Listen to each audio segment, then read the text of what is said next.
자, 안녕하세요. 저는 원래 개인적으로 앉아서 하는 거 별로 안 좋아합니다. 근데 지금은 사람이 없으니까, 그냥 앉아서 하는 거예요. 이거 너무 슬프죠?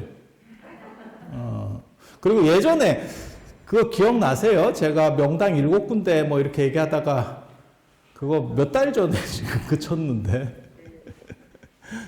근데 그거는 서서 할 때 하려고 제가 그렇게 생각을 했는데, 그때 기억이 날지 잘 모르겠습니다. 지금 안 한 지가 꽤 돼서,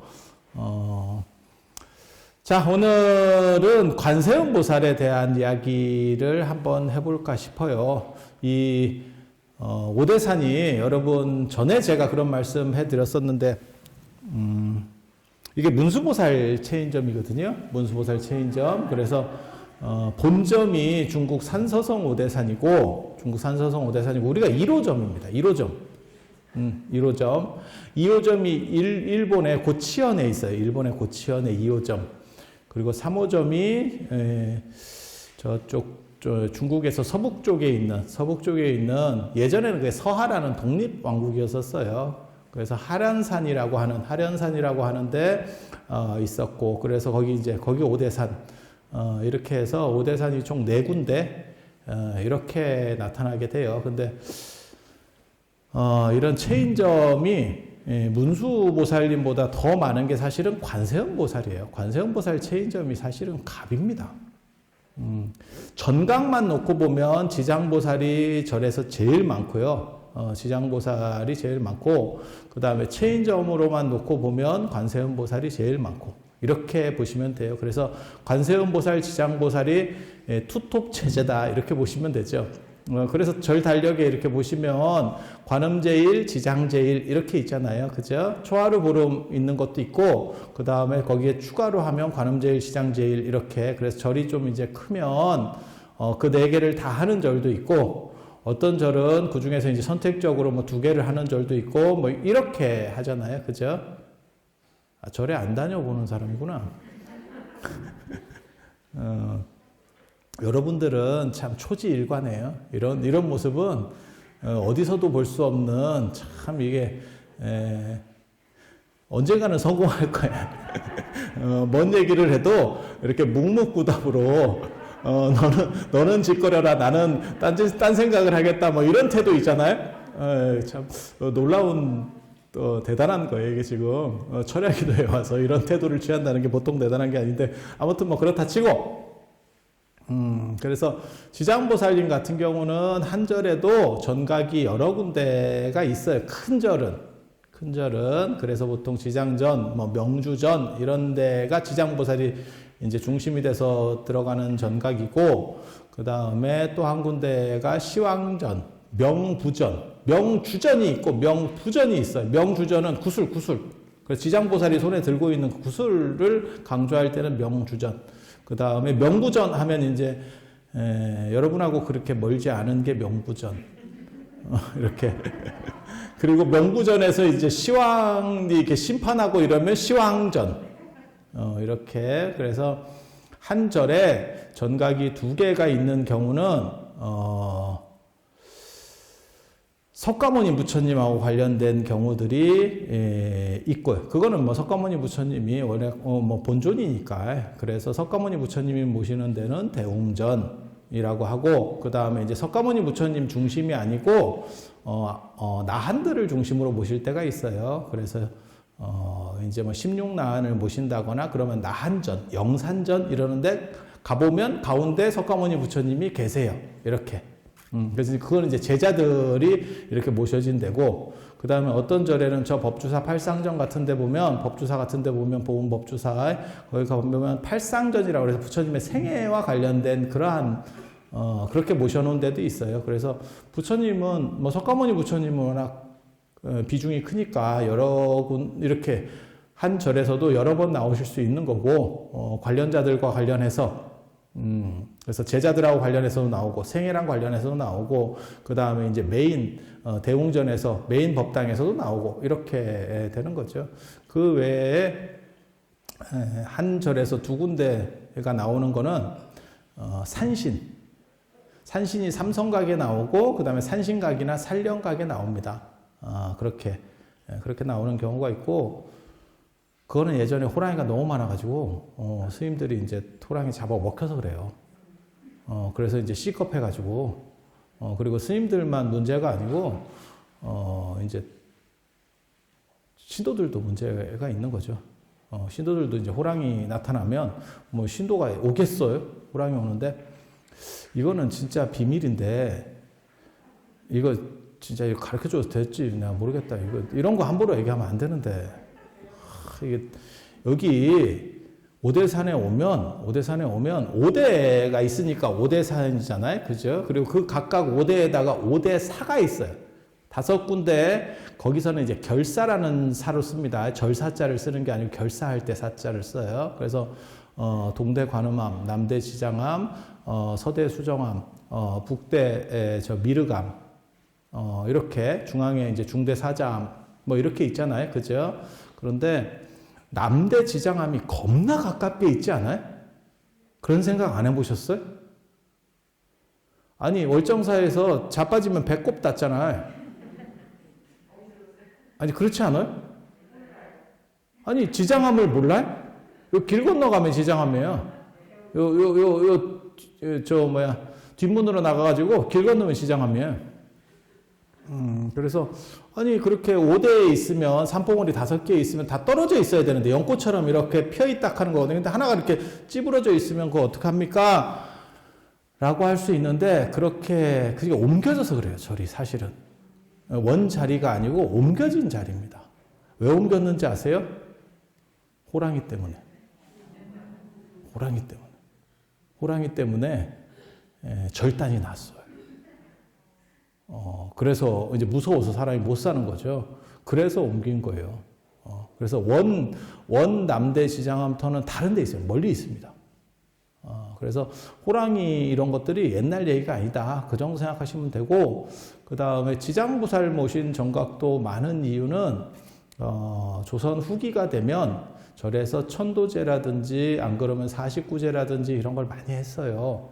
제 2종류가 있습니다. 2종류가 있어요. 하나는 이제 기제사 같이 돌아가신 분에게 유교적인 거죠. 유교적인 거. 그리고 유교적인 이러한 제자, 안으로 제자를 쓰거든요. 불교에서의 제는 밖으로 제자를 써요. 천도제, 49제, 그건 다 밖으로 제자예요. 그래서 글자가 완전히 달라요. 근데 유교 제자도 2가지가 있습니다. 유교의 안으로 제자, 제사할 때 이런 제도 2 의미가 있어요. 하나는 낮에 지내는, 해 떴을 때 지내는 제가 있고 해 져야 지내는 제가 있어요. 그래서 기제사는 원래 밤에 11시 넘어서 지내는 거고, 그 다음에 차례 지낸다 이럴 때는 낮에 하잖아요. 해 떴을 때 하잖아요. 그죠? 그래서 그 차이가 있어요. 차이가. 그래서 기제사는 절에서 거의 안 했습니다. 기제사는 절에서 거의 안 했어요. 그건 요즘 들어서 기제사를 집에서 지내기 힘드니까 절에 위탁하는 거고, 예전에는 조선시대 때나 이런 때는 기제사 절에서 못 했습니다. 이유가 뭘까요? 밤에 어떻게 할 거야? 그리고 이게 거리가 가까워요? 예를 들어 생각해보세요. 이 월정사에 내가 기제사를 올리려고 해. 진부에서부터 걸어와야 되거든? 아니, 진짜예요, 진짜. 그러면 2시간 정도 걸어서 제사를 지냈어. 1시간을 지냈어. 예를 들어서. 어떻게 갈 거야? 제사가 끝났더니 12시야. 그 캄캄한 밤에 어떻게 갈 거야? 그리고 방금 제가 얘기했잖아요. 호랑이가 있어. 이거 불가능합니다. 그리고 그러면 요즘처럼 낮으로 옮기면 되잖아요. 그건 네 생각이고, 여러분들 부모님이나 조부님 세대가 되면요, 제사 시간을 옮긴다는 게 그게 상식적이지 않습니다. 만약에 여러분들의 조부 정도만 되시면 제사를 낮에 지낸다? 이건 상상하기가 상당히 어렵습니다. 그래서 안 하면 안 하지 그게 가능하냐? 라는 게 있어요. 지금은 유교 문화가 다 물이 빠져가지고 낮에 지내든 언제 지내든 지내기만 해도 감지덕지지. 안 지내는 집도 많으니까. 그런데 실제로 그런 거예요. 조선시대 때 낮에 지내면 안 돼요? 야, 그거는 대화거리가 아닙니다. 사람 취급 못 받습니다. 그 시절에는. 그래서 그런 제 안 지냈어요. 그리고 절에서 지낸 건 49제 천도제 같이 이제 재개하는 제를 지내는데, 그것도 요즘은 절에 제사가 많으면 이런 49제나 천도제 같은 게 많으면 날짜를 바꾸기도 합니다. 그래서 마지막 그 49제 하면 49일만 지날짜에 하고, 뭐 오는 사람도 좀 뭐 번거롭고 하니까 차라리 주말에 합시다, 뭐 이런 집들도 있어요. 그런 집들도 있어요. 그런데 예전에는 안 하면 안 왔지 날짜는 못 바꿉니다. 뭐 지금 장난해? 이제 이렇게 되는 거예요. 그럼 무슨 일이 벌어질까요? 제를 지낼 수 있는 게, 예전에는 제가 더 길었어요. 이 49제나 이런 게 시간이 더 길었어요.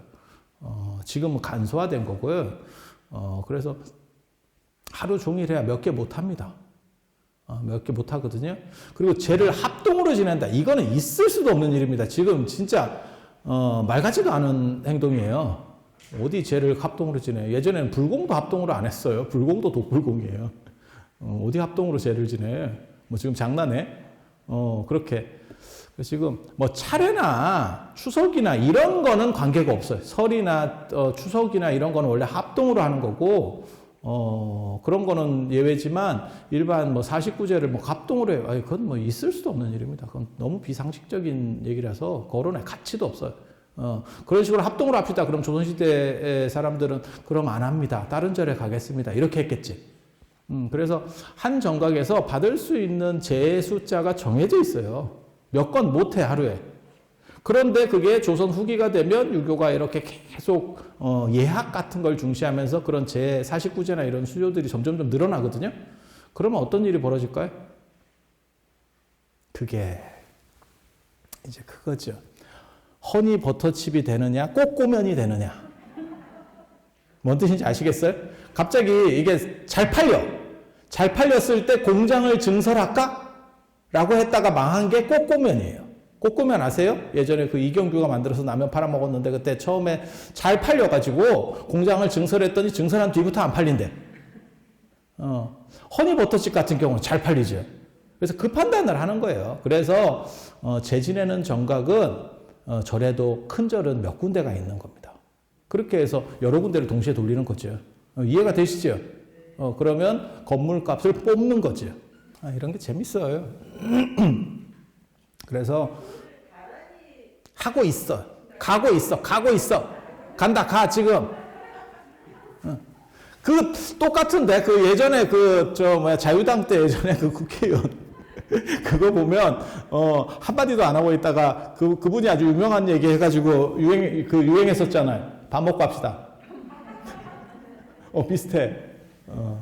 그렇게 해서 관세음 보살이 인기는 더 있지만 실제로 모신 정각은 지장보살이 더 많아. 이해가 됩니까? 관세음 보살을 한 절에 두 군데를 모셔놓는 정각은 없어요.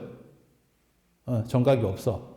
그런데 지장보살은 이런 제라고 하는 특수성 때문에 정각이 늘어나게 되는 거예요. 그래서 이 관세음 보살 같은 경우는 인기는 관세음 보살입니다. 지장보살 같은 경우는 특별히 성산이라고 할 만한 데가 별로 없어요. 저 호탄의 거라제위산에서 그 지장보살의 어떻게 보면 성산이 시작되는 거고, 그게 성지 1호점이고, 그 다음에 중국의 구화산, 그 다음에 우리나라 연천의 보계산, 이런 데가 지장보살 산이고, 어떻게 보면 문수 가맹점보다도 문수보살의 가맹점보다 적어요. 그리고 압도적으로 가맹점이 많은 건 관세음 보살이에요. 쉽게 말해서 문수보살이 엔젤리너스면 관세음 보살은 스타벅스죠. 뭔 뜻인지 아시겠죠? 이게 압도적이에요. 그래서 우리나라만 하더라도 대표적인 관세음 보살 성지가 세 군데. 동쪽, 서쪽, 남쪽. 이렇게. 그래서 동쪽에는 낙산사, 홍련암. 그 다음에 서쪽에는 강화도 보문사, 성모도. 강화도 성모도 아시죠? 예, 거기 섬 안에 이렇게 보문사. 성모도에 보문사. 그 다음에 남쪽에 뭐가 있죠? 보리암. 그리고 꼽사리로 나도 좀 껴주면 안 돼요? 라고 계속 말하는 데가 한 군데 더 있어요, 남쪽에. 예, 홍련암. 향이람. 향이람, 맞아. 향이람. 그래서 그렇게 있는데 이 관세음보살의 성지의 가장 큰 특징은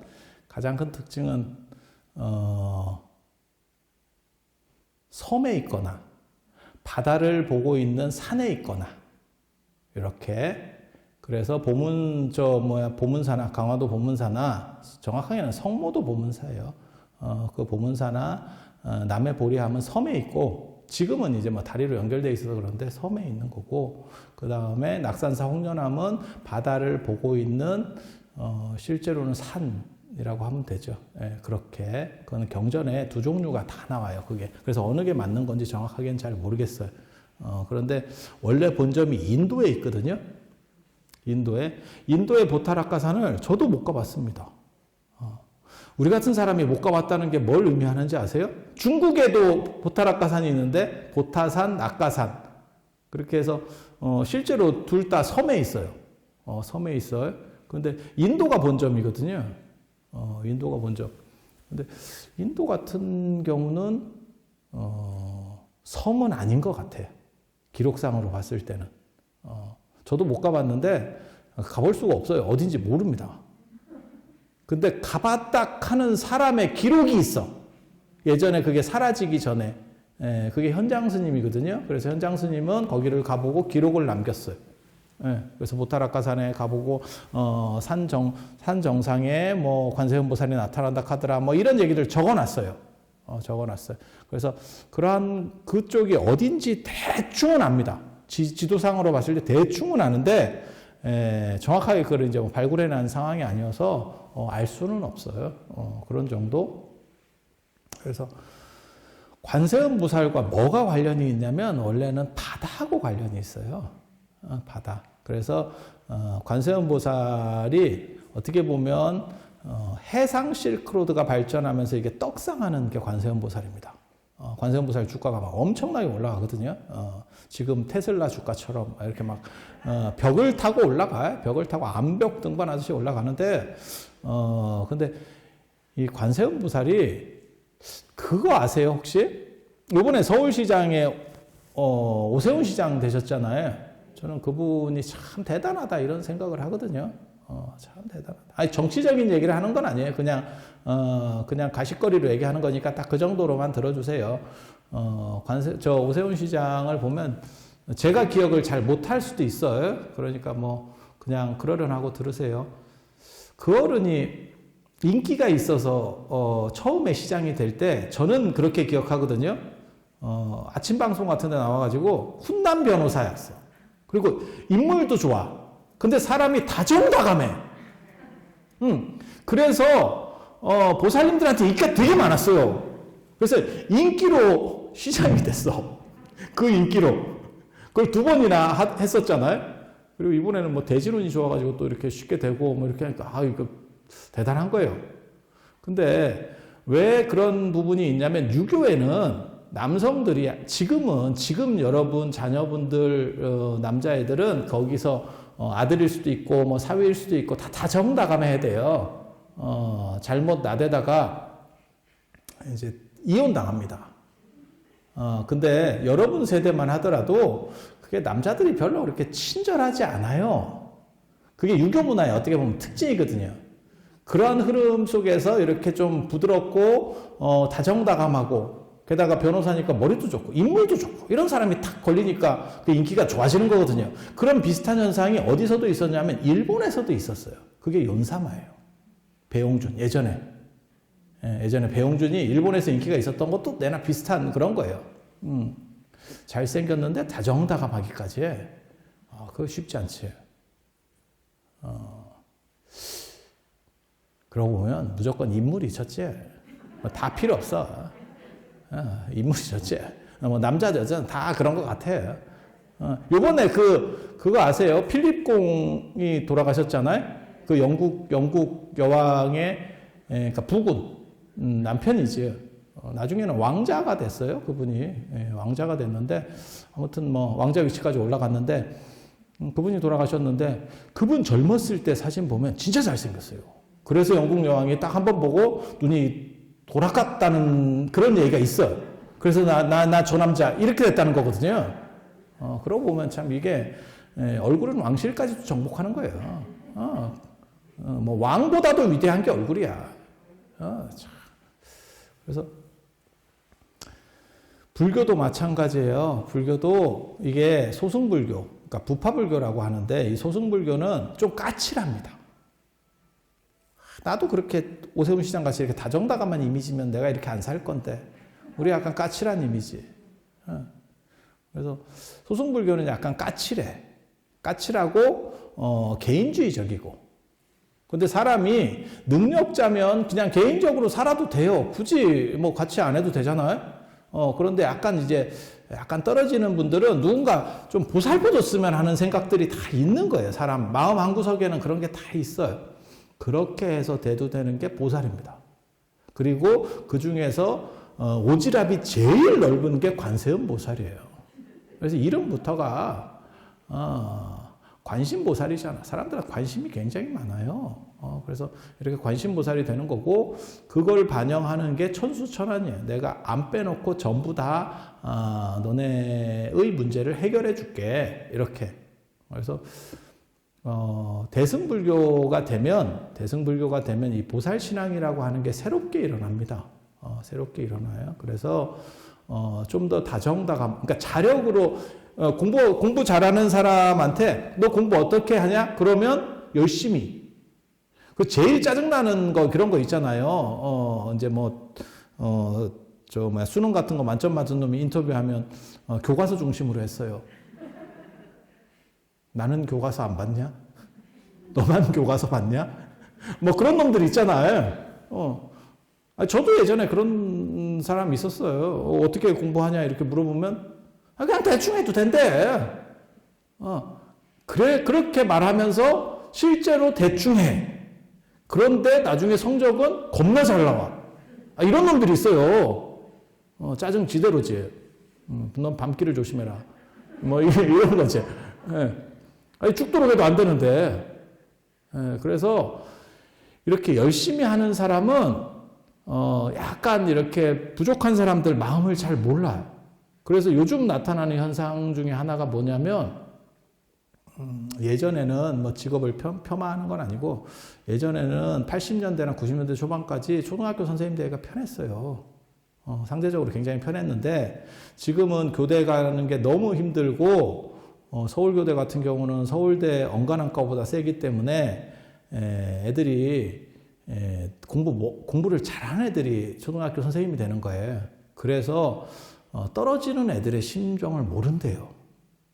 우리 때만 하더라도 선생님도 좀 떨어졌었기 때문에 떨어지는 애들이 왜 저런지를 알아. 그래서 따뜻한 선생님을 만나면 애들이 잡힙니다. 이렇게 빗나가던 애들도 잡혀요. 근데 머리가 너무 좋아가지고 그렇게 선생님이 되니까 이해를 못 한다는 거예요. 왜 제가 안 되지? 이해를 못 하고 그 다음에 자기가 할 것만 딱 하고 책임 안 질 정도만 딱 해서 그냥 끊고 간다는 거예요. 그런 얘기들이 있습니다. 그래서 소승불교가 그런 식이었어요. 그래서 대승불교에서 따뜻한 불교, 오지랖이 넓은 불교를 시전해요. 그래서 어떻게 보면 노블리스 오블리주지, 내가 굉장히 강한데 그런데도 불구하고 낮은 데에서부터 하는 어떻게 보면 겸손의 리더십을 보이는 게 보살신앙이다라고 보시면 돼요. 그리고 그 중에서 이제 대표적인 게 관세음보살, 미륵보살, 문수보살, 지장보살, 뭐 이런 정도 생각하시면 됩니다. 그리고 이 보살들에게 조금 밀리는 보살이 보현보살, 보현보살, 뭐 이 정도 생각하시면 돼요. 보현보살, 대세지보살, 야광보살 이런 거 조금 이제 약간 밀린다고 보시면 돼요. 그렇게 해서 그 중에서 가장 인기가 많은 건 관세음보살, 관세음보살. 지금 어떤 사람이 저한테 그런 얘기를 하는 거예요. 관세음보살과 관련해서 신묘장구 대다라니를 하는데, 참고로 말씀드리면 천수경 우리나라만 합니다. 천수경 우리나라만 합니다. 그러니까는 같은 대승불교 문화권이고 북방불교 문화권이라도 중국에 천수경 안 합니다. 일본에서도 안 합니다. 우리나라만 합니다. 그리고 동아시아가 전체가 다 하는 경전은 반야심경입니다. 반야심경은 동아시아 전체가 다 해요.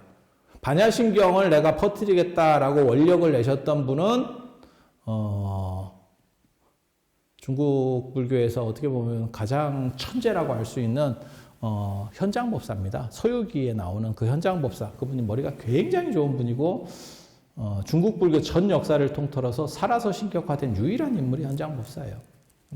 현장법사. 그래서 현장법사가 한 분이 압도적인 강자고 그 밑에 이제 철학적으로 아주 우수한 분이 화엄종의 현수법장 스님, 그 다음에 천태종의 천태지자대사, 그 다음에 선종의 육조해릉 스님, 뭐 이렇게 있다고 보시면 돼요. 그래서 현장 스님께서 발언을 해서 내가 퍼뜨리겠다라고 해서 퍼뜨린 게 반야심경이거든요. 그래서 티베트 불교부터 일본 불교까지 전부 반야심경을 해요. 지금도 우리가 제일 많이 하는 경전은 반야심경입니다. 천수경보다 훨씬 많이 합니다. 모든 의식 끝나고 예불 끝날 때 전부 반야심경을 하니까. 그리고 그러면 천수경 같은 경우는 우리나라만 해. 그러면 뭘 생각할 수 있죠? 유행시킨 사람이 한국 스님이구나. 그러니까 그 약발의 나발이가 한국에 존재하는구나. 이해가 됩니까? 누굴 것 같아요?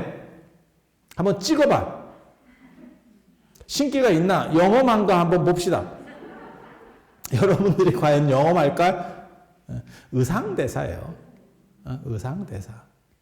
그래서 이 신묘장구 천수경의 원래가 그 이름이 그건 축약된 거고 천수천안 과한자재보살 광대원만무예 대비심 대다라니 경이에요. 거기 중간에 나오잖아요. 천수경 한참 외우다 보면 그 신묘장구 대다라니 하기 직전에 나오잖아요. 그거를 658년에 가범달마라는 스님이 번역을 해요. 그리고 671년에 의상 스님이 이제 귀국을 하는데 우리나라로 신라로 다시 되돌아오는데 통일신라로 되돌아오는데 그때 당신이 이게 관세음보살 빠거든요. 의상대사가 화엄종 해동 화엄의 시조기도 하고 우리나라 화엄종의 시조기도 하고 실제로는 관세음보살 빠예요. 그래서 의상대사가 찬술했다라고 하는 문헌 중에 뭐가 있냐면 백화도량 발언문이라고 하는 게 있습니다. 거기서 백화도량이 보타락가산이에요. 보타락가산이에요. 보타락가산의 다른 이름은 광명산이에요. 그리고 그거를 번역하면 소백화, 흰 연꽃들이 이렇게 쫙 펴있대. 그 주변에. 그래서 의상대사가 그 백화도량 발언문에 보면 관세음 보살이 아미타 부처님을 이고 다니듯이 내가 관세음 보살을 그렇게 멘토로 모시겠다. 이렇게 자기가 서원을 합니다. 서원을 해요. 그리고 대비주를 전부 유통시키겠다. 그렇게 해서 우리나라는 교종 중에는 화엄종이 널리 유행을 했기 때문에 이렇게 지금같이 신묘장구 대다라니가 유행을 하게 되는 거고 천수경은 여기 신묘장구 대다라니만 천수경이에요. 그런데 그 앞뒤에다가 좋다 카드라 하는 걸 하나씩 붙인 거야. 그래서 시간이 지날수록 애가 살이 쪘어. 그래서 좋은 걸 하나씩 이렇게 붙여. 그러니까 뭐하고 똑같은 거냐면 핸드폰 생각하시면 돼. 원래 핸드폰은 전화기 기능이 1차겠죠. 그런데 거기에 뭐가 붙냐면 뭐 MP3 기능. 그래서 뭐 요즘은 안 쓰지만 처음에 핸드폰 발전할 때 보면 라디오 기능이 들어갔고 그 다음에 카메라 기능, 그 다음에 MP3 같이 음악 재생하는 기능, 그 다음에 TV 기능, 뭐 이런 것들이 점점 들어갔지, 하나하나. 그렇게 해서 점점 애가 뚱뚱해진 건 아니고 기능이 많아졌지. 하지만 기본 가장 중요한 건 전화기죠. 그러니까 폰이라고 하겠지. 그렇지 않아요? 아무리 스마트해도 지가 폰이잖아. 폰을 넘어서 있는 건 아니잖아요. 그 마찬가지예요. 하나하나 붙인 거예요. 그래서 천수경이 지금은 많이 통일되어 있는데 1900년대 초 안 그러면 1900년대 중반까지 그렇게 오래된 얘기 아닙니다. 절에서 하는 천수경들이 좀씩 달랐습니다. 여러분이 절에 좀 오래 다녀보신 분들은 천수경이 절마다 약간 달랐었다는 걸 아는 분도 있습니다. 모르는 얼굴이네. 모르는 얼굴이에요. 제가 처음에 통도사 갔을 때 통도사 천수경이 좀 짧아요. 지금도 그렇게 하는지는 잘 모르겠는데 통도사 천수경이 좀 짧았습니다. 그래서 우리가 행자 때 좋아했었거든. 그 천수경 한번 하고 108배 하고 앉아 있어야 되는데 좀 짧으니까. 그거 뭐 큰 차이도 아닌데도 그래도 그게 차이가 커. 그 시절에는. 제가 그때 우리 같은 사람은 절도 안 하고 이렇다고 생각하는데 진짜 행자 때 내가 절한 걸 생각하면 그 절을 하는데 절을 얼마나 빨리 하고 그다음 방석도 없어요. 그냥 맨 마룻바닥에다 하는 거야. 하는데 그 우리 행자반장이 얼마나 죽비를 빨리 치냐면 야, 나 그렇게 빨리 치는 놈 처음 봤네. 108배를 한 4분 정도에 하는 것 같아요. 그냥 뭐 이렇게 체조부야, 체조부. 행자가 아니고 체조부야. 그래갖고 접었다 폈다 막 폴더야 막 하는데 야, 딱 한 번 하니까 무릎에 물집이 잡혔어요. 물집이 잡혔는데 그게 나중에 행자복에서 터졌거든. 아니 뭐 그렇게 되겠지. 근데 그걸 처리할 만한 여건이 안 돼요. 그래서 그걸 계속 하니까 어떤 일이 벌어져. 나 그때 그거 처음 알았잖아. 치료 안 하고 계속 저를 반복하는 거예요. 암흑띠다. 그 상황에서도 암흑띠다. 몰라. 지금은 안 아물 수도 있어. 이제 늙어가지고 치료가 잘 안 되니까. 그때만 해도 그게 암흑띠다. 진짜. 그래서 야, 이게 꼭 상처를 보관만 해서 치료가 되는 게 아니구나. 이런 쓸데없는 생각을 했어요. 살면서 하나도 도움 안 돼. 근데 그걸 그때 자각했어. 그 행자는 그 행자반장이 나를 그렇게 괴롭힌 과보로, 한번 꿇어가지고 저보다 뒤가 됐어. 출가는 저보다 늦게 했어. 되게 재밌어. 그렇게 해서 아무튼 의상대사가 유행을 시킨 천수경 신무장구 대다라니에 그냥 천수경이라면 헷갈릴 수 있으니까 대비주라고 합시다. 대비주에다가 거기다가 대비주가 신무장구 대다라니 그 대비주에다가 앞뒤를 이렇게 착착착 붙여가지고 좋은 거라 하는 거는 뭐 다 집어넣는 거예요. 뭐 육자 대명왕 진왕이 좋다더라. 그러면 그거 하나 넣고 그 다음에 뭐가 좋다더라. 뭐 준재 진왕이 좋다더라. 그럼 그거 하나 넣고 그거 하나 넣고 그거 하나. 그래서 종합 선물 세트를 만든 게 천수경입니다. 그런데 그 천수경에는 핵심이 뭐다? 신묘장구 대다란이기 때문에 대비주기 때문에 이름은 천수경으로 뽑은 거죠. 천수천왕 관자재 모살 광대원만 무해 대비심 대다란이 경을 천수경이라고 하잖아요. 그 천수천안에서 따와서 그죠? 그렇게 해서 그래서 그게 원래는 신묘장구 대다란이만 단일 경전이라더라. 라는 걸 아시면 되고, 그리고 실제로 그게 앞에 얘기가 있어요. 왜 신묘장구 대다란이를 관세음보살이 설하는지에 대한 이야기가 나와. 그걸 보면 신묘장구 대다란이를 많이 하면 죽어서 자기가 원하는 데 간대. 이건 재밌어요. 사람들은 극락에 가는 걸 좋아하는데 제가 극락 잘못 가면 안 된다고 계속 얘기를 해주거든요. 극락이 생각보다 힘들어. 여러분 극락 가면 좋을 것 같지? 별로 안 좋아요. 상품 상생에 태어나고 이런 사람들은 다 좋아. 상품에 극락에 세 등급으로 나뉘거든요. 상, 중, 하 이렇게 세 등급으로 나뉘는데 상등이나 중등에만 태어나도 괜찮아. 괜찮아. 그거는 뭐 세상에 어디나 마찬가지일 거예요. 우리나라에 살아도 상류층으로 살아. 좋지 뭐. 그렇지 않아요? 다 어디든 마찬가지일 거예요. 그래서 중간까지도 괜찮아. 근데 하급으로 떨어지면 인생 피곤해집니다. 그래서 하품 중생인에 태어나면 여러분들이 거기에 태어나잖아요. 아미타불 연불 같은 걸 해가지고 거기 태어나게 되면 들어오면 물을 흐린대. 극락 물이 나빠진대. 그래서 물 관리를 합니다. 극락에서. 그래서 연꽃 속에 이렇게 딱 묶어놓고 6겁 동안 아미타 부처님의 법문을 들어야 돼. 6겁이 무진장 긴 시간이에요. 그렇게 해서 사람이 좀 상태가 메롱인 게 씻기고 애가 공부가 되면 연꽃이 펴서 극락에서 활동할 수 있어. 독방이야, 독방. 하품 하생에 태어나면 12겁이에요. 12겁. 그래 내가 극락에 가는 거에 대해서 좀 생각을 해봐야 된다. 그래서 옛날 사람들이 극락 말고 도솔천에 태어나는 게 더 좋은 거 아니야? 뭐 이런 생각도 했었어요. 근데 신묘장구 대다라니를 다 이렇게 독송을 하면 원하는 데 태어난대. 네가 파락군으로 가고 싶으냐? 그러면 파락군. 이렇게 선택할 수 있대. 선택할 수 있대. 근데 이게 장단점이 있어요. 선택을 하기 위해서는 좀 알아야 돼. 모르면 선택을 못 합니다. 어디가 좋은지. 아니 그렇잖아요. 예를 들어서 아주 부자가 한 명 있어. 뭐 예를 들어서 무슨 그 예전에 그 이병철 회장 같은 분이 있어. 그래서 제 신도가 된 거야. 그래서 저한테 얘기한 거지. 제가 스님이 원하시는 땅 어디든지 간에 한 10,000평을 사드릴 테니까 절을 지으세요. 그러면 어디를 꽂아야 돼? 이런데 10,000평? 그런 거 잡으면 안 되지. 일단 강남으로 가야지.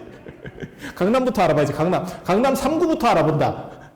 딴 데 다 필요 없고 일단 강남 3구부터 알아본다. 그래야 되지 않을까? 실제로 그런 일이 불교 역사에 있었죠. 실제로 그런 일이 불교 역사에 있었죠. 그래서 그게 바로 기수급고독 장자가 사리불한테 스님 원하시면 어디든지 땅을 보시하겠습니다. 이렇게 했다가 그게 기타 태자의 땅을 찍는 바람에 난리가 났었죠. 그런 비슷한 사건이 있는 거죠. 예.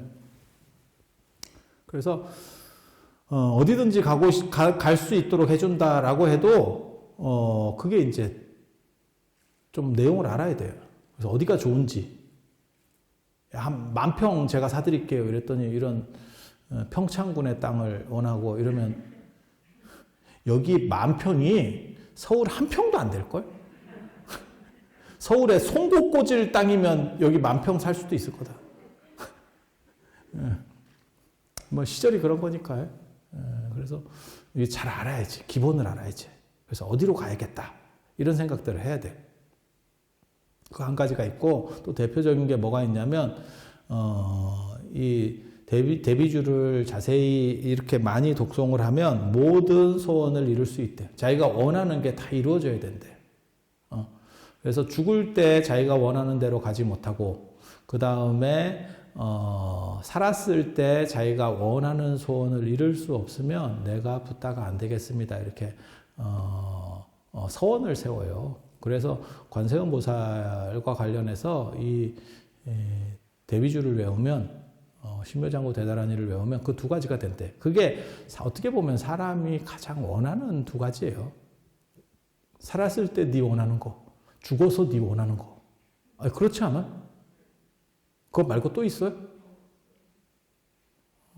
몰라. 아무튼 뭐 그렇다 치고. 그래서 그런 두 가지. 그리고 거기에 이제 어떻게 보면 의상대사가 이렇게 이거야말로 가장 좋은 것 같다. 라고 해서 퍼뜨린 거죠. 사실 한국 불교가 이 화엄종 말고도 선종이라고 하는 게 굉장히 크죠. 이 조계종도 선종이거든요. 조계종도 선종이거든요. 그런데 선종에서는 그럼 선종에서 유행시키는 경전은 없나? 그게 어떤 경전이냐면 금강경이에요. 금강경이에요. 근데 금강경이 그냥 독송하기에는 양이 좀 많죠. 아니 뭐 그렇게 많은 건 아닌데 계속 하기에는 약간 부담스럽죠. 그래서 천수명한테 밀리게 되는 거예요. 그래서 관세음 보살이 다 자기 주특기가 있어요. 이 대승 보살들은 그냥 따뜻한 게 아니고 다 자기 주특기가 있어요. 그리고 그 주특기가 보살님들 앞에 나와 다 써 있어요. 이게 불교의 가장 큰 특징 중에 하나인데, 그래서 문수보살은 특징이 뭐냐? 대지 문수보살. 공부. 이 머리랑 관련된 것들은 머리, 판단, 학업, 승진, 취직, 취업 이런 것들은 문수보살. 이해가 되시죠? 대행보현보살, 실천적인 거. 내가 다이어트를 진짜 마음 먹고 꾸준히 해야겠다. 그러면 보현보살. 꾸준히 한번 해봐야겠다. 그래서 그 상징도 문수보살의 상징은 영명하기 때문에, 똑똑하기 때문에 사자가 이렇게 집단으로 무리를 짓고 사냥을 하기 때문에 그게 똑똑하대요. 그리고 보현보살 같은 경우 코끼리 이렇게 믿음직스럽게 쭉 가는 거죠. 그렇게. 그리고 관세음보살은 뭐예요? 대비관세음보살, 그죠? 대비관세음보살. 미륵보살은 뭔지 아세요? 미륵보살은 자씨미륵보살. 자씨미륵보살. 그래서 자비가 한 단어가 아니에요. 자비 중에서 자는 미륵보살. 그 다음에 비는 관세음보살. 비는 힘들 때 같이 슬퍼해주고 어려울 때 도와주는 게 비. 자는 좋은 일 있을 때 같이 기뻐해주는 거. 그래서 사람이라고 하는 게 두 종류가 있대요. 두 종류가 있대. 그래서 보통 사람들은 어려울 때 같이 해주는 사람을 더 고마워한대. 맞아요? 그래서 제 주변에도 그런 사람이 있어요. 그래서 뭐 애사는 안 가도 경사는 안 가도 애사는 간다. 뭐 이렇게 말하는 사람들도 있으니까. 그래서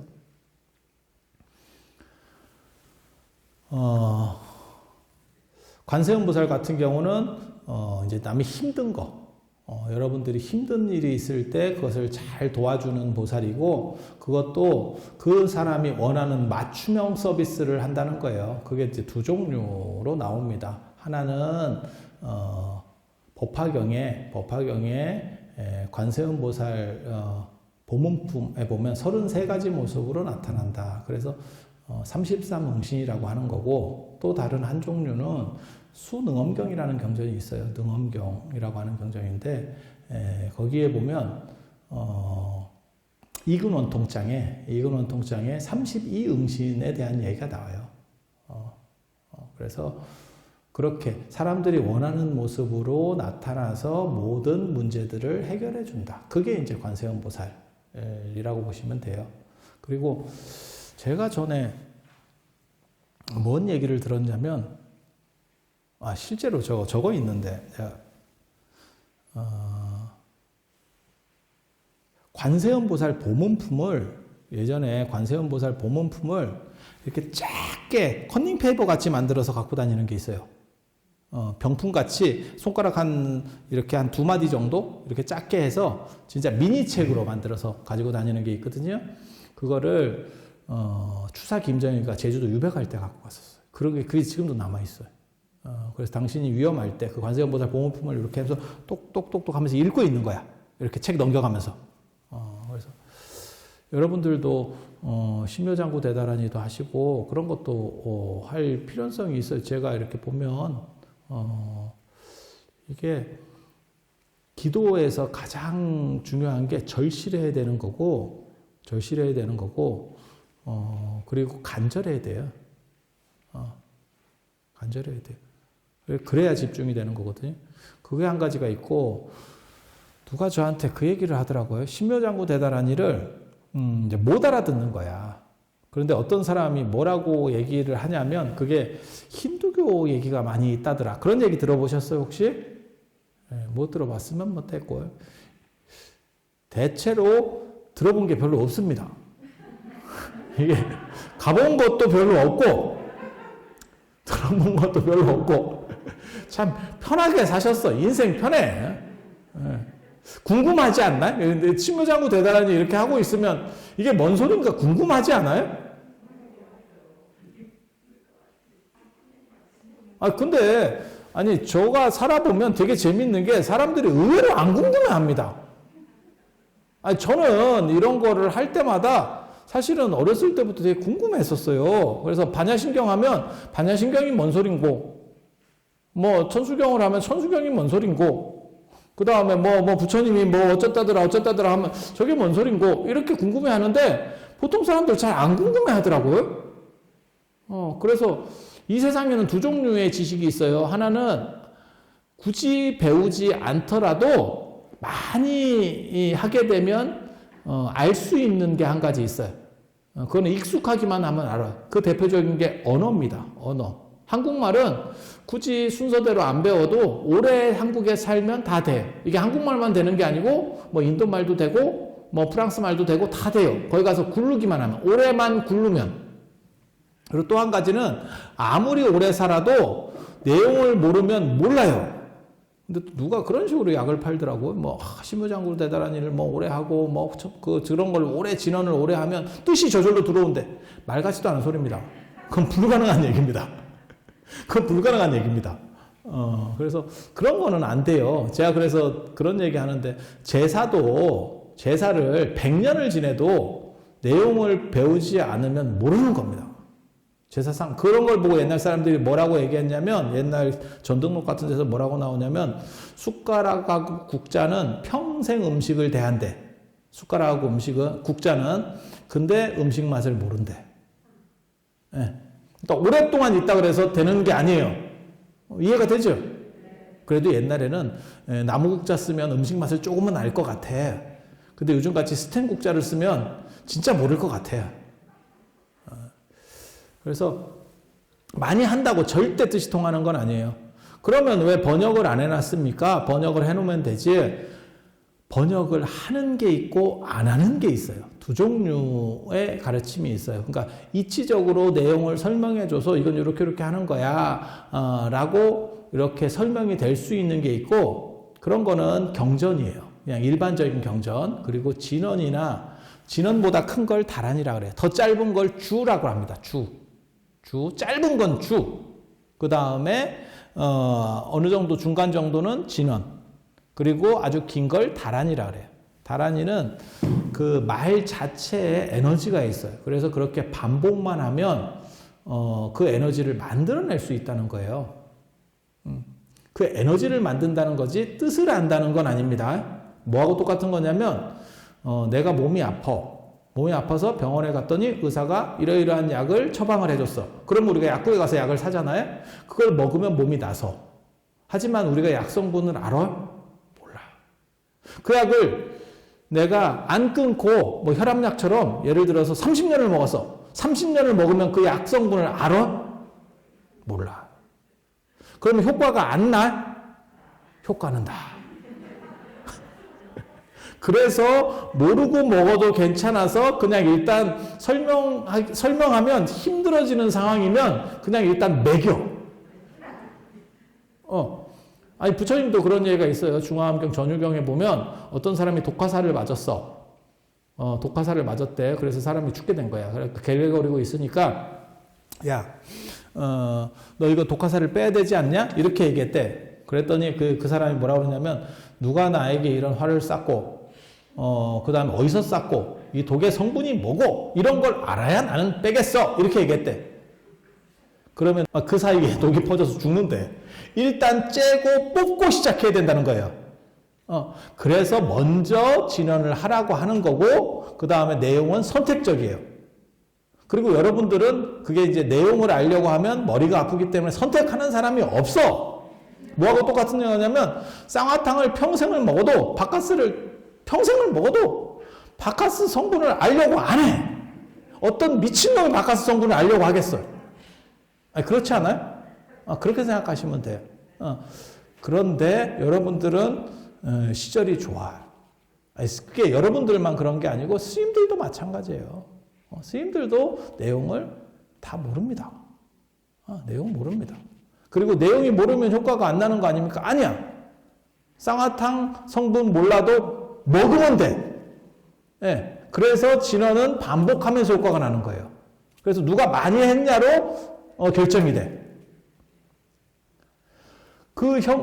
쌍화탕이든 바카스든 그 성분을 정확하게 아는 사람은 누굴까요? 만들어 파는 놈이겠지. 그렇지 않아요? 쌍화탕 그거 몰라요? 아니, 그 바카스 그거 몰라요? 바카스가 우리 어렸을 때 D였다. 바카스 D. 그래갖고 조금 이렇게 돈 올리면 바카스 뒤에 넘버가 약간씩 바뀌었어. 요즘도 이제 마트에서 파는 건 바카스 F. 그렇지 않아요? 약국에서 팔면 바카스 D. 예전에 이놈들이 어떻게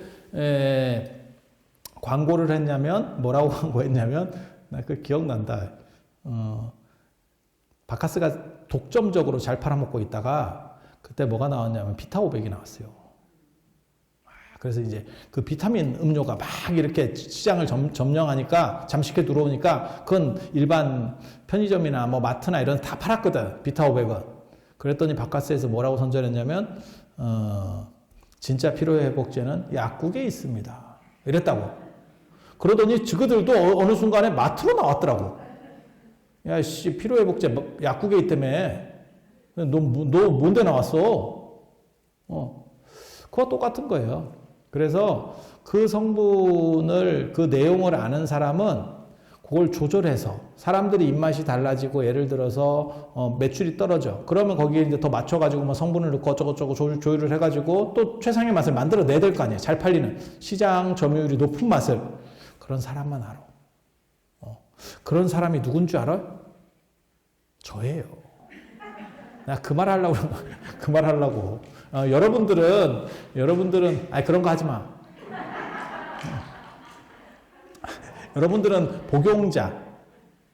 우리 같은 사람은 의사인 거예요. 쉽게 말해서 약을 제조하는 사람. 약을 제조하는 사람. 그렇게 해서 저도 신약 개발자는 아닙니다. 신약 개발자가 최강자예요. 그런 거는 깨달은 사람이 하는 거예요. 그리고 우리는 의사나 약사처럼 처방만 하는 사람. 그러니까 내용은 이해하고 있지만 신제품을 만들어내지는 못해. 이해가 됩니까? 지금도 마찬가지일 거예요. 코로나 저거 약을 지금 쟤네들이 뭐 특허권 가지고 있고 어쩌고저쩌고 해서 그렇지, 저거 특허권만 풀리면 그걸 본따서 만드는 복제약을 만드는 기술은 우리나라에도 충분히 많이 있을 거야. 근데 함부로 못 만들죠. 저 특허권에 걸려 있기 때문에. 그렇잖아요. 그래, 비아그라 같은 거 특허권 풀리니까 너도 나도 다 만들었잖아. 그래서 뭐 88정 뭐 이런 거 이름도 88정이 뭐냐? 나 그 88정 먹어봤다. 내가 그거 어디서 먹는지 아세요? 고산지대 갈 때, 티베트 갈 때 먹어요. 그게 원래 그 약입니다. 티베트나 이렇게 고산지대를 가면 사람이 산소가 부족해서 사람 꼬꾸라지거든요. 잘못 걸리면 사람 진짜 내가 돈 주고 뭐 한다고 이 짓을 했는지 싶을 정도의 고통을 받습니다. 그 고산병이 진짜 사람 힘들게 해요. 그렇게 해서 이제 티베트 가려는 사람들이 이제 비아그라 좀 비싸니까 그런 거 처방 좀 받고 갑니다. 처방 좀 받고 삽니다. 그래서 이렇게 사갖고 갔는데 몰라, 나는 뭐 별로 효과도 없더라고. 뭐 모르겠어. 그렇게 해서 늙어서 그랬을 수도 있겠다.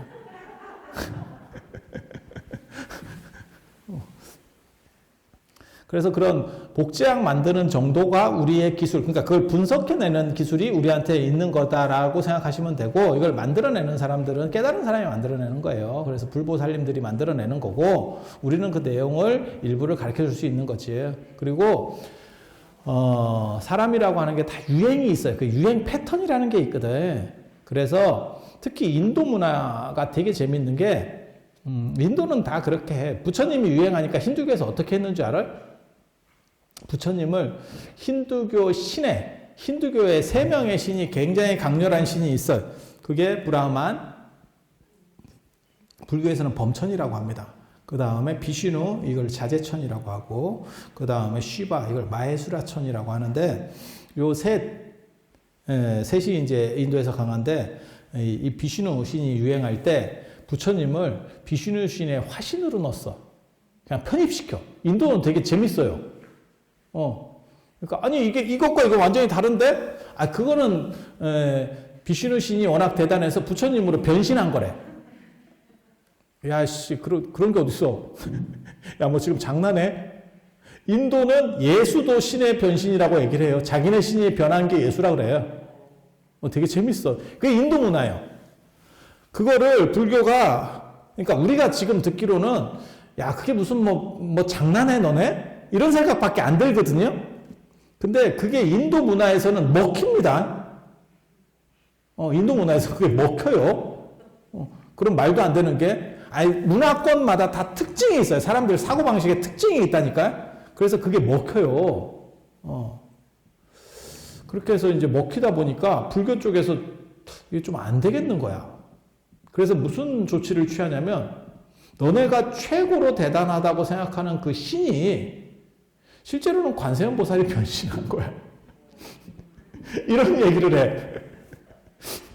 뭔 얘기인지 알아듣겠어요? 야, 그거 원판이 관세음 보살 거야. 이렇게 얘기를 해.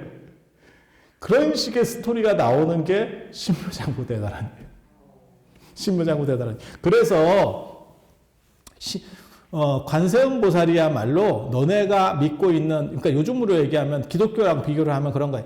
예수가 실제로는 관세음 보살님의 약간 꼬붕 같은 거였어. 그거 관세음 보살이 이렇게 변화할 때 32가지 응신할 때 그거 잠깐 나타나면 그 예수가 되는 거야. 그런 거 그냥 껌이야, 껌. 이런 식의 주장들을 하는 거예요.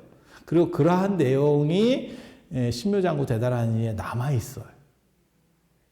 그래서 어떻게 사람들이 생각을 하는 거냐면 잘 모르는 사람들이 힌두교의 신들을 신묘장구 대단한이에서 찬양한다라고 얘기해요. 근데 그게 아니고 실제로는 그 불교식으로다가 걔네들이 좋아하는 선호하는 것들을 다 먹으려고 하는 거예요. 먹으려고 하는 거예요. 뭐하고 똑같은 거냐면 지금 반도체가 부족하다고 막 그래서 지금 전 세계가 난리가 났거든요. 왜? 코로나 때문에 그래요. 코로나 때문에 차도 잘 안 팔리고 뭐 경기가 이제 얼어붙으니까 사람들이 잘 안 움직이니까 차도 잘 안 팔리고 뭐 노트북도 잘 안 팔리고 뭐 이렇게 생각을 했다는 거예요. 컴퓨터도 잘 안 팔리고. 근데 집안에만 있으니까 사람들이 컴퓨터를 많이 산대. 그리고 요즘은 TV도 컴퓨터나 TV나 별 차이가 없어요. 여러분은 어떻게 보시는지 모르겠어요. 요즘 TV는 그래. 네, 그래서 그냥 유튜브도 텔레비로 볼 수도 있는 거고 옛날 텔레비 보면 뭐 방법이 없는 거고 요즘 텔레비는 그래요. 요즘 텔레비는. 네. 그래서 뭐 IPTV 뭐 이러면 뭐 다 돼. 검색도 돼.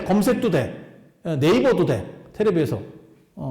그래서 거기도 컴퓨터랑 비슷하니까 반도체가 많이 들어가고 그리고 또 코로나가 돼서 떼거리로 못 다니니까 저도 지금 답답합니다. 내가 원래 떼거리로 다니는 전문가인데 내 다른 직업 중에 하나가 일루왕보살이거든. 일루와 해가지고 이렇게 데리고 다니는데 내가 그 짓을 못하겠네 지금. 1년 반째 쉬고 있어요. 여행사 지금 문 닫는 거하고 나랑 거의 비슷해. 그래서 계속 쉬고 있어. 근데 여행사는 정부에서 보조금을 주는데 나한테는 안 주더라고.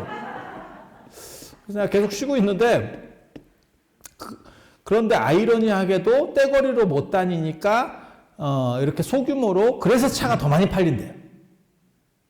또 생각해보면 또 말도 되는 것 같아요. 왜냐면 여러 사람이 다니는 데는 위험하니까 이렇게 자가용으로 삭삭삭 다닌다는 거예요.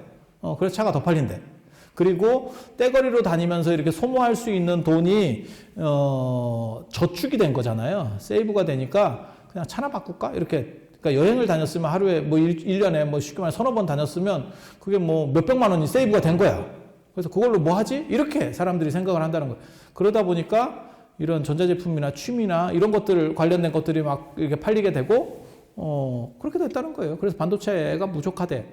그래서 중국도 뭐 반도체를 뭐 어떻게 반도체 굴기라고 합니다. 반도체를 뭐 어떻게 해보겠다. 유럽은 유럽대로 어떻게 해보겠다. 그다음 미국은 또 미국대로 어떻게 해보겠다. 이렇게 하고 있대. 그래서 인텔도 기존에 만들던 반도체 말고 이제 삼성하고 겹쳐가지고 메모리 반도체하고 비메모리 반도체를 다 하겠다. 뭐 이렇게 지금 나오고 있는 상황이 됐어요.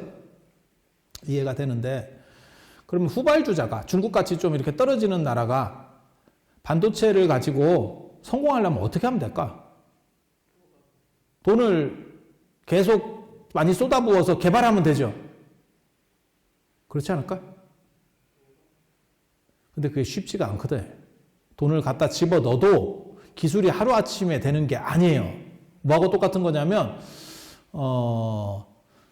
중소기업에서 가방을 이쁘게 그리고 박음질이 아주 마감이 잘 되게 만들 수는 있어.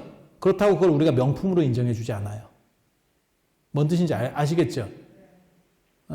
그걸 루이비통 그렇게 절대 안 돼. 그 하루아침에 되는 게 아니에요. 야, 루이비통보다 더 마감을 잘 할 수는 있어. 가능하죠? 미친 듯이 하면 되지. 하지만 루이비통이 될 수는 없지. 맞잖아요. 예. 그래서 하루아침에 되는 게 아니에요. 그러면 그걸 하루아침에 하려면 어떻게 하면 될까? 그런 기업을 사면 돼요. 일본 기업이든 미국 기업이든 대만 기업이든 뭐가 나오면 그 기업을 사버리면 돼. 이해가 되죠? 중국 자동차가 발전하는 데 있어서도 우리 쌍용 자동차도 한몫했지. 그 상하이 자동차가 쌍용 자동차를 먹고 기술을 뺀 거잖아요. 그렇게 하는 거예요. 그리고 이제 쌍용 자동차나 이런 거는 우리나라가 워낙 임금이 비싸니까 그냥 손해보고 지그들도 이제 기술만 빼고 나간 거고, 원래대로 하면 괜찮으면 여기서도 시장을 계속 유지를 하겠죠. 정상적이면 다 기업인데. 그래서 실제로 일본의 도시바 같은 반도체가 망할 때 우리나라 하이닉스 같은 게 들어간 거예요. 그 사는데 들어간 거예요. 그렇게 되는 거예요. 그래서 기가 막힌 얘기가 있었는데, 퀄컴 같은 기업이 나왔을 때 그거를 삼성이 못 산 게 그게 삼성의 가장 큰 문제점 중에 하나였었다. 그러니까 아쉬운, 그때 살 수 있었는데, 이런 얘기들이 있거든요. 그래서 상대가 세력이 이렇게 강할 때 그 상대를 단기간에 압도하는 방법이 뭐냐? 사는 겁니다. 내가 너보다 세. 그래서 인도 신들이 먼저 불교를 그렇게 먹고 들어왔어요. 그 작전으로. 그리고 그게 유효했어. 인도 사람한테는 먹혀. 우리가 볼 때는 유치해. 동아시아 사람들이 볼 때 사고방식이 달라서 그래요. 보는 패턴이 달라서. 그래서 우리가 볼 때는 뭐 저런 게 다 있어? 실제로 우리도 그런 거 있잖아요. 우리는 결혼은 남하고 하는 거거든요. 결혼은 남하고? 그렇잖아요. 같은 성씨가 결혼 안 하잖아요. 근데 유럽은 개족보거든요. 우리는 그걸 개족보라 그래. 그래서 유럽 역사나 이런 걸 보면 왕실 가계도를 이렇게 보면 미치지. 이걸 계산이 안 떨어져. 이종사촌, 고종사촌 막 계속 결혼을 하니까. 그러니까 이거를 뭐로 불러야 되지? 얘네 관계를 뭐라고 규정하지? 우리는 그렇다고. 왜? 우리는 다 다른 성씨를 들여오는 게 일반적인 문화니까. 그렇잖아요. 동성혼은 금지였었잖아요. 그건 불가능하니까. 그래서 이게 문화권의 차이라는 거예요. 그래서 우리는 저런 식으로 보면, 저런 유럽이나 이런 데서 왕가들이 혈족으로 이렇게 맺는 거 보면, 야, 저런 놈들이, 저런, 불악막식한 놈들이 있어? 라고 생각하는 건 우리 생각. 걔네 입장에서는, 야, 혈통을 보존해야지. 신성한 혈통을 보존해야지. 이게 뭔 말이 돼. 그러니까 이건 문화권적 차이라는 거지, 무엇이 옳다라고 말하는 건 아니에요. 그래서 똑같은 거예요. 인도에서 그런 방식을 쓰는 것도 우리가 볼 때는, 야, 저게 먹히나? 걔네는 먹혀. 참고로 말씀드리면 외국 사람들이 볼 때, 야, 쟤네는 저게 뭐 하는 거야? 그런 문화로 넣을 수 있는 게 뭔지 아세요? 한국 문화 중에서? 제사예요. 전 세계에서 이렇게 제사 지내는 나라가 거의 없어요. 그냥 한번 생각해 봐요. 중국이 할 것 같아? 공산화 됐잖아요. 북한이 할 것 같아? 일본이 할 것 같아? 우리 같이? 옆에 나라들도 빈도수가 우리보다 훨씬 떨어지거든요. 그런데 유럽이나 미국 사람이 보면 되게 희한한 문화입니다. 우리는 익숙하니까 당연하다라고 생각하는 거고, 걔네가 볼 때는 굉장히 희한한 문화예요. 그러니까 이게 뭘 얘기하는 거냐면 뭐가 옳다 그러다가 아니고 서로 다르다라고 하는 걸 얘기해 주는 거예요. 그래서 인도 사람들이 그렇게 우기는 건 되게 웃기는 건데, 우리가 이제 볼 때는 이게 사뭇 다르죠. 그래서 인도 사람들은 힌두교에서 먼저 시작했어요. 불교는 우리 신이 변신한 거야. 우리 신의 똘만이야. 뭐 이런 식으로 자꾸 가는 거예요. 그리고 나중에 이제 불교도 그 작전을 똑같이 쓰는 거예요. 맞불 작전이라고 하는 거죠. 그 과정에서 나온 게 지금 신묘장구 대다란이에요. 그래서 힌두교 얘기가 많이 들어있는 거는 맞습니다. 그런데 그거를 어디로 넣는 거냐면, 불교는 그거를 관세음보살로 넣는 거고, 힌두교 같은 경우는 자기네 신으로 귀납시키는 거예요. 좋은 걸 쪽쪽쪽 빼갖고 이거는 우리 신 거. 이거 불교 쪽에서는 이거 쪽쪽쪽 거기 유행하는 것들 쪽쪽쪽 빼가지고 이거는 불교 거. 이렇게 이해가 됩니까? 그래서 힌두교랑은 달라. 힌두교랑은 달라. 그리고 이제 이 신묘장구 대다란이가 만들어질 때 이게 언제쯤 만들어졌다고 생각하냐면 약 한 500년대쯤에 만들어졌을 거예요. 그리고 그 시절에는 불교가 밀리고 있었어. 인도에서. 힌두교가 스타벅스였어. 스타벅스가 카페벤의 영향을 더 많이 받을까? 카페벤가 스타벅스의 영향을 더 많이 받을까요? 작은 놈이 큰 놈의 영향을 더 많이 받죠. 그렇지 않아요? 네. 그러니까 스마트폰도 봐봐. 애플의 영향이 절대적이죠. 그렇지 않아요? 물론 삼성 영향도 있긴 하겠지만 삼성보다는 애플 영향이 훨씬 큽니다. 봐봐. 애플에서 충전기를 안 주겠습니다. 삼성도 안 주잖아. 삼성이 먼저 충전기 안 준 거 아니에요? 애플이 안 준다고 하니까 삼성도 안 주는 거야. 누가 우선권을 가졌는지 알겠죠? 누가 시장을 지배하고 있는지를 알겠죠? 네. 시장을 지배하는 거는 새로운 짓을 해도 무너지지 않아. 지배력이 강하기 때문에. 충전기 안 주면 우리는 무슨 생각하냐면 야 추접스럽게. 그리고 삼성은 얼마 전까지는 그것도 줬었어. 실리콘 케이스. 실리콘 케이스도 줬었어. 이거. 그런데 다 뺐잖아. 얼마나 치사해. 근데 그 치사한 짓을 누가 선도하냐면 애플이 하는 거예요. 이어폰도 빠졌어. 아니 애플이 안 주기 시작했다니까? 그러니까 빼는 거예요. 이거 같이 빼는 거예요. 그래서 실제로 삼성과 애플을 보면 비슷한 회사가 아니고 애플한테 삼성은 안 되고 있구나라는 걸 알 수 있어. 또 이렇게 얘기하면 또 뭐 어쩌고 뭐 말들이 할 수 있겠지만 실제로 현실이 그런 거예요. 현실이 그런 거예요. 그러니까 시장을 주도하는 건 애플이야. 그리고 삼성은 거기에 영향을 받는 거고 마찬가지예요. 신묘장구 대단한이가 만들어질 때 힌두교가 더 강력했기 때문에 힌두교의 영향이 더 크게 들어옵니다. 이해가 되시죠? 이해가 되시죠? 그리고 그게 중국으로 넘어오는 거예요. 그리고 그거를 번역하지 않는 세 가지가 있어요. 세 가지라고도 하고 다섯 가지라고도 해요. 그걸 3종불번, 5종불번 이렇게 하는데 뜻이 너무 깊거나 뜻이 너무 깊은 건 번역이 안 된대요. 번역하기 어렵대요. 그래서 그건 그냥 원음대로 살리고 그 다음에 뜻이 여러 가지거나 그래서 번역하기 애매한 것들이 있어요. 그러니까는 망고 하면 망고는 망고야. 망고는 번역이 안 돼. 이유는 없잖아 여기에. 이런 것들은 번역을 못 한다는 거예요. 이해가 되시죠? 귤은 있었기 때문에 귤하고 오렌지를 접붙이면 향이 나와. 향 시리즈가. 향 압니까? 레드향, 뭐 천혜향, 뭐 이렇게 향 시리즈가 나와. 그거는 우리 문화권 안에 있었기 때문에 가능한 거야. 근데 망고는 아예 여기에는 없어. 여기에는 아예 거기에 대비될 만한 게 아무것도 없었다니까? 맞죠? 그 망고는 망고예요. 그렇게 번역 못하는 게 있어. 그래서 뜻이 깊거나 이곳에 없거나 뜻이 여러 가지거나 그런 것들은 번역하지 못한다라고 하는 기준이 있어서 신묘장구 대단한이는 그냥 일단 반복한다부터 들어가요. 그런데 오늘날은 시절이 좋아져서 여러분들이 저 같은 사람을 만났다는 거예요. 그래서 그 뜻을 제가 다음에나 한번 얘기를 해줄까 말까 생각 중인데 다음에 내가 한다는 보장이 또 없어요. 제가 사실은 지금 책이 나와가지고 또 책도 팔아먹어야 되고 그래서 다음에 기회가 되면 제가 그걸 좀 이제 강론적인 걸 얘기를 해줄 거예요.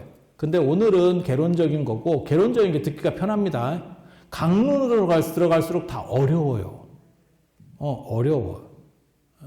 그래서 제가 게다가 여러분들이 뜻을 잘 모르는 부분도 있어서 한두 페이지짜리 페이퍼를 만들어줄까 내가 그런 생각도 하기는 합니다. 근데 이런 게 유튜브 찍고 이러면 페이퍼를 자꾸 보면 안 돼. 그러면 각이 안 나와. 유튜브 각이 안 나와. 그리고 사람이 없어 보여. 그 제가 제일 싫어하는 게 뭐 보고 하는 놈들 내가 되게 싫어하고 야 전문가가 보고 하면 되냐? 우리는 그런 생각이거든. 야 보고 하는 거는 걔도 하는 거지. 이렇게 바닥에 놓고 그거 읽고 있는 놈들 있어요. 내가 아이고 저런 난 그런 사람 되게 싫어하거든. 수업도 그렇고, 저도 선생님들한테 많이 수업 들어봤지만, 보고 읽는 사람, 아이고, 그럼 집에 가서 읽지. 내가 왜 돈 내고 학교 와가지고 당신이 읽는 걸 듣냐? 우리 그런 식이거든. 그래서 몰라. 연구를 해봐야 돼. 제가 연구를 해보고, 여러분들 나오는 걸 보고, 근데, 여러분들이 그렇게 의욕적이지 않아. 그래서 내가, 이게 했을 때 망하는 거 아닌가, 또 조금 어렵게 했다가, 죽 쓰는 거 아닌가 싶은 생각도 있어요. 근데 게다가 또 뭐가 있냐면 중국 신화는 여러분들이 좀 아는데 그게 대부분 신화적인 얘기거든. 인도 신화 얘기거든. 근데 잘 모르면 되게 어렵습니다. 되게 어렵습니다. 아니, 어려운 건 아니고 그냥 생경한 거예요. 정확하게 말하면. 듣보잡.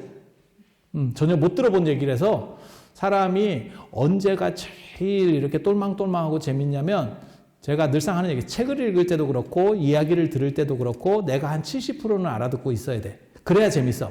근데 내가 알아듣는 비율이 30% 이하로 떨어지면 갑자기 참선을 하고 싶어. 이거는 단순히 듣는 게 아니고 뭔가 사유를 해야겠다. 이런 식으로 사람이 바뀌거든. 그래서 분위기를 좀 볼 거야. 분위기를 이렇게 한번 쭉 보고 다음이나 뭐 다다음 시간이나 뭐 이렇게 해서 한번 살펴볼 수 있도록 뭔가를 궁리를 해보겠습니다. 궁리를. 예.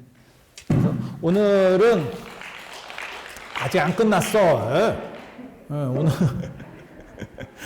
오늘은 이상 마치고 또 다음 달에 날 풀리면 그리고 코로나도 좀 많이 풀려서 여기를 이제 빼곡하게 많이 오실 수 있도록 그렇게 됐으면 하고요. 그리고 저는 개인적으로 여기 오셔서 기도하시는 분들이 다음 달에 안 왔으면 좋겠어요. 기도가 성취됐잖아요.